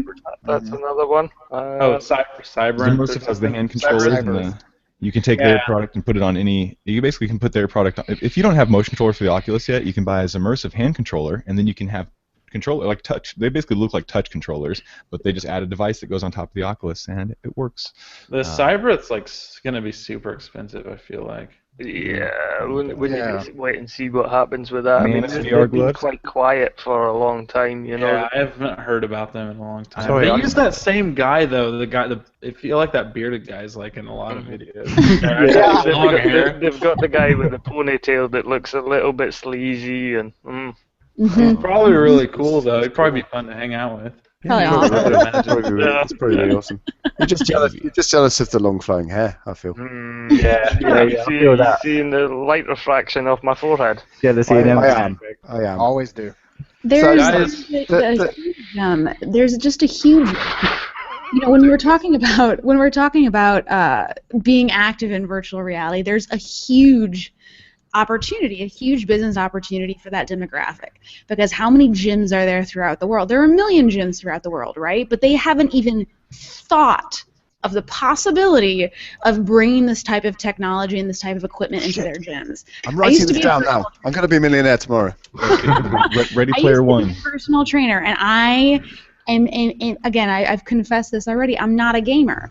But when I can get into the game and I can actually utilize room scale and I can actually run around and we're doing one-to-one locomotion ratio and I'm actually running a mile for every mile that I'm running in the game, great. That means that I don't have to go to the gym that day, And so to be able to integrate that into everything, this particular demographic has not. Perhaps it's been thought of. I don't think it's Someone needs to make a really easy to clean headset, though. Yeah, we really do. That's a very serious point. Well, we had a comment about that earlier, way up earlier in the chat about, you're going to be running in these things, you're going to be doing this, and the next thing you know, you're going to every 5 seconds you're going to be pulling your headset forward to wipe the fog out of it. There needs to be a solution for this. I mean, you almost need an exercise-ready VR headset, something with good ventilation, where they're non-fogging. Maybe like some kind of AR device of some sort, something that makes exercise more fun because it's so mind-numbingly shit. I can't stand it. Of exercise, one thing that I'm really looking forward to is the first room scale, motion-controlled online VR boxing game. Yeah. I can jump in a box. Are you? Funny. You and me. You'll get down. Well, like I was saying, I think I said this a couple of weeks when we were talking about our first VR experiences. My first VR experience was boxing at the bar using the old virtuality system, like 1986. And you had two controllers and you held them in your hands and they were wired, but you actually boxed with someone sitting across the way in another pod. Yeah, wow, that's amazing. Could you imagine being able to stand in a ring, move around, and fight Mike Tyson? No. Get dropped. Do this. Cover your wear headphones. I think we're going for Super Punch Out VR right here. Punch out, left, right, left, right. Left, right. Yeah. No, that's a good thing. But I honestly think the applications for. I mean, I'm actually really excited about that. Whenever I watch, maybe I'm alone in this thought, but the whole hover junkers thing, whenever I see those guys playing hover junkers, I think, God, I'd be exhausted after half an hour playing that, and that's a good thing. Yeah. I've got this Fitbit. I put on this Fitbit, right? I tell you what about these Fitbits. They don't make you fit. No. You actually have to do exercise as well. All it does, right? All this does is tell you how lazy you are. It tells you how lazy you are. Today, right? Seriously. My smartwatch does the same thing. Seriously, today. What? I can't have done that many steps. Today, you ate 3 pies. Oh, okay. It said you did 34 steps. I've done 20. Way too many. No, I've done 27 steps, Caleb. I've done 27 steps today. Yeah. Okay. So UKRifter, when you bought that Fitband, what did you expect? Did you expect to look like it would after a week, or what's going on there? It's a magic bracelet. Like a magic bracelet that would make me thin, but it didn't. Oh man! If you're in VR and you're climbing a mountain and you're running away from wolves, and little did you know you just freaking lost 3,000 calories. Exactly. Exactly right, Caleb. At the end of the day, when I'm floating around on a hover junker shooting at you guys, I'm gonna be burning the calories like crazy, and I'm gonna. Oh yeah. And the thing is, you only sweat up and fog the thing while you're getting in shape. Once you're in shape, you're having a good time. See, You're not sweating I don't need that anymore. I'm fit. Normally like the first 5 or 10 minutes, isn't it? Sorry. Carry on, Malia. You carry on. No. Oh, I was just saying we have this kind of dystopian version of the future of this like Wall-E future of all of these obese people like on motorized chairs just sucking up their soylent through straws, right? But what if the opposite is true? That's true. I think it will. Absolutely. I say put energy into the room scales. And I know there's a lot of debate whether room scale is going to be a thing that has longevity or not. It will always have longevity. Well, the ultimate goal is the holodeck. The ultimate goal is the holodeck. So I mean, it's not to interrupt, but I think both are going to have their place. But just like all things, you're going to want to always have some games are going to move and some games won't. All right, There you go. Yeah, and I think that's why when you look at the Oculus and you look at HTC Vive, they're covering both. Both companies are covering seated and they're covering room scale. Because they know that not everybody wants to do room scale all the time. Sometimes when you come home from work and you're tired, you're like, okay, I just want to sit down. I just want to do a bit of VR, whether it's sitting in your cinema, watching a movie, or you're playing a game. I'm not sure. Actually. Yeah, exactly, because it's like this. Our guest said, what if the opposite actually happens, because esport is definitely starting to become a thing. It's nothing in Norway as well, but I'm sure it's a thing in America and as in Japan as well. Esport is becoming to be a really big thing, and I know Wayne have discussed this quite a bit. He is foreseeing the future to be all the nerds are going to be major buffed and stuff, because of the treadmill. So who knows, man? Who knows? Oh, hey Gunter, what's up, man? I was gonna say, hey, it's kind of interesting you mentioned esports though, because at GDC, Virtuix actually had their own competition where it was kind of an esport. I was going to put that in the topics of discussion because I thought that was really interesting. You can see esports integration already in VR with programs like Project Cars. Project Cars have already got esports integration into Project Cars. Elite Dangerous have recently brought out Elite Arena, and Elite Arena has competitions, money-based competitions like Mayhem. Mayhem was a 100 grand competition for a 4-player team, and you can see Did we win that, by the way? Did we win that? Yeah, didn't you get your check? We failed like we failed miserably. Yeah, miserably. Ooh, okay. We were like the pensioners of Arena. Well, we are the pensioners of VR. We should actually rebrand ourselves as that, actually. Plus Caleb. Yeah. I'd love to see that's Caleb and Billy. Hey, Can you imagine an esports where there's 50 people on a side and it's just an open battlefield with touch controllers with swords and shields, just with omnis. With spectators coming in. Yeah. And I mean, exactly. You'll see the video of the real world and you'll see the video of the game world going back and forth. We're all just like. It comes down to things like on a Sunday afternoon, people are sitting down to watch the MotoGP or the Formula 1. And why would you want to sit down and watch Formula 1 when you can compete in that in VR yourself? Even the top players, though, people actually sitting down on the sidelines with their VR headsets, getting front row seats of that shit, be crazy. Even if you think, I'm not on it today, I'm just chilling out. You can find out who the top people are and just watch them, and you'd have, if you follow a certain player or a certain gamer, you can actually just see their perspective and just sit next to them. If it's like a rally car, you can be in the passenger seat like an invisible person, just watching them, just be going crazy in their little cars and stuff, man. Or yeah, even totally. VR gladiators, man. Yeah, with the Coliseum is definitely onto something there, man. And you can bet. You can bet on it. G4 will come back. You say Andre says the Vive. He keeps seeing the videos. The Vive requires an empty room, and that is totally true.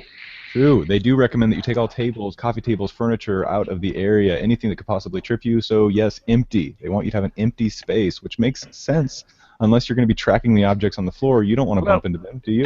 To be fair on that comment, the Vive does require an empty room, but I would say the Oculus for room scale would require an empty room even more because it doesn't have a the Oculus doesn't have a pass-through camera. The Vive has a pass-through camera, so if you're not in an empty room, you can see what obstacles are in your room. But that's the whole. I don't want to argue with you, buddy. But the whole thing, I think you even told me, isn't it? What is that thing they call with the Vive right now? Chaperone system. I mean, if you build in where your walls are, you don't need a pass-through camera. If I can see a digital outlay telling me to stop when I get a foot away from my wall, I have no need to see the wall, especially if it's going to take me to my immersion. That's very true. That's very true. I mean, they said it's trivial to build that in. So Chaperone will map out your desks and everything as well. You tell it how far your box is going to be and where you have interruptions. So if you've got ceilings that come in, you can basically map it out. And in the future, you will be able to actually take little scans of your room using things like Google Tango and different things. Like that technology is available. They're just perfecting it. But they've talked about it. They've certainly talked about it. So I wouldn't worry too much on how it's all going to happen. Just know that it is all happening. Yeah. For the beginning parts, though, it's going to be just safe to take anything off of the floor that can't be tracked by, obviously.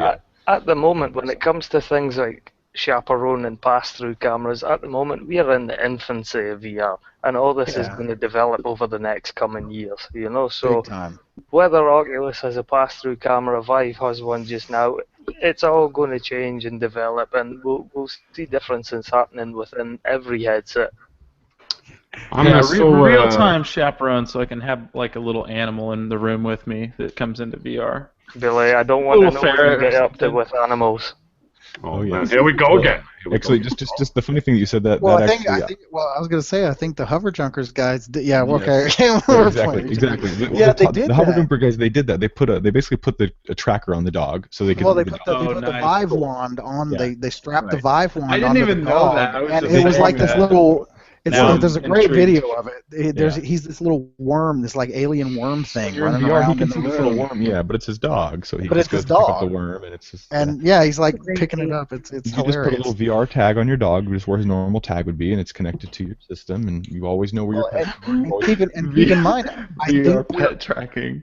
I think we're gonna see that, guys, because both Lighthouse and Constellation are both open to third-party peripherals having that tracking tag. So you're gonna have that trackable dog collar. You're going to have that trackable beer koozie, I mean, so you can find your beer in VR. Yeah, cups and that. Oh my gosh. That is funny. Exactly. This little trackable animal. Keyboards, trackable mouse, I'm totally going to do that to my cat. I'm going to work on that. Bunny. Actually, I'm going to work on it. If somebody would like to send me any of their software or hardware, I will work on creating some developments to make a dog tracker. That video came out a long time ago. That was August 20th, 2018. Yeah, no, it was last year. It was great. I don't know how I never saw that. Guys, what really impressed me the most about VR is the fact the power it has to bring people together. Because once I started playing with VR, I could never ever have foreseen that I would meet so many other guys, that are into the same stuff, So I'm so super psyched to see where VR is going to bring us, within the next 10 years, because I really want to see the world, coming a little bit more together. Yeah, I agree, man, and you are a great person to even be the spokesman for that, because. No, I'm not. What are you talking about? Come on, to bring the world together. It's what you're all about, and I think that's kind of what these situations do when you get to talk to each other. I mean, hey, but Wayne, I do want to jump real fast because I do want to go through the closing statements. I got to run. I'm sure you guys got things to do too. Yeah, Wayne, we're running up on an 8. So. I know that you had a recent, email or conversation about somebody wanting to use one of your old videos for the media. Yeah. I don't think we talked about that in a thing. And what's funny though is that actually connects a little bit over here to somebody who's going to be on a podcast, I guess, this coming week as well. So go ahead and tell me what that was, Wayne. What, regarding the video about my interview with a porn star? Yep. Yeah. Okay. So there was this. Sorry. Wow. Oh, Billy, you've ruined it now, mate. I'm not. That's it. It's done. I'm finished. I'm sorry. No, I may play it. Yeah, there was a demo that I covered a little while back, and the actual demo itself was just a straightforward, nothing dodgy, nothing XXX going on or anything, but it was just like a dating simulator. So there's this porn star. She was like in like a cafe. It was quite basic, but the scale was good. She was sitting there, photo scanned in, and there was like some questions on there. You could just look to the side, and wherever you looked at, you'd choose a question, and you could fuck up the date, or you could get a second date depending on who answered it. But yeah, I got contacted, and apparently that interview is going to be posted on some sort of like television, you know. So Was that Malia- Ella Darling? It was. Yeah, Yes, yeah. that was Ella. Yeah, it was the date simulator app. It's very PG, but it's basically choose your own adventure date. yeah.